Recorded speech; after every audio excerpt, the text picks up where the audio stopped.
ఒక series recommend చేయాలంటే game of Thrones 8 seasons 73 episodes. ప్రతి సీజన్ లో ఈచ్ ఎపిసోడ్ 1 అవర్ పైగా ఉంటుంది. ఇక స్టోరీలోకి వెళ్తే ఇది చాలా కాంప్లికేటెడ్ సబ్జెక్ట్. బట్ సింపుల్ గా చెప్పాలంటే వెస్టరోస్ అనే ఫ్రిక్షన్ లో జరిగే కథ. ఒక ఐరన్ థ్రోన్ కోసం కొన్ని కుటుంబాలు పోటీ పడతాయి. అందులో లానిస్టర్స్, స్టార్క్స్, బెరాథియన్స్ అండ్ టార్గెరియన్స్. ఈ సీజన్ స్టార్ట్ అయ్యేప్పటికీ టార్గెరియన్స్ వైప్ అవుట్ అయిపోతారు. టార్గెరియన్స్ గురించి దీనికి ప్రీక్వెల్ అయిన హౌస్ ఆఫ్ డ్రాగన్ లో చూడొచ్చు. ఈ సిరీస్ లో ప్యూర్ టార్గెరియన్ ఫ్యామిలీ గురించి చూపిస్తారు. Back to game of Thrones.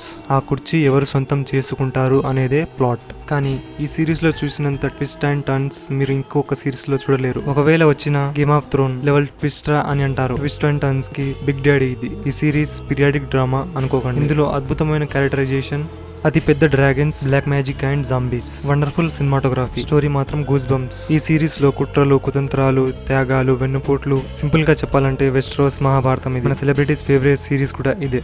ఈ సిరీస్ లో నా ఫేవరెట్ క్యారెక్టర్ వచ్చేసి జాన్ స్నో. ఈ సిరీస్ గురించి నన్ను అడిగితే మస్ట్ వాచ్. వీడియో నచ్చితే సబ్స్క్రైబ్ చేసుకోండి.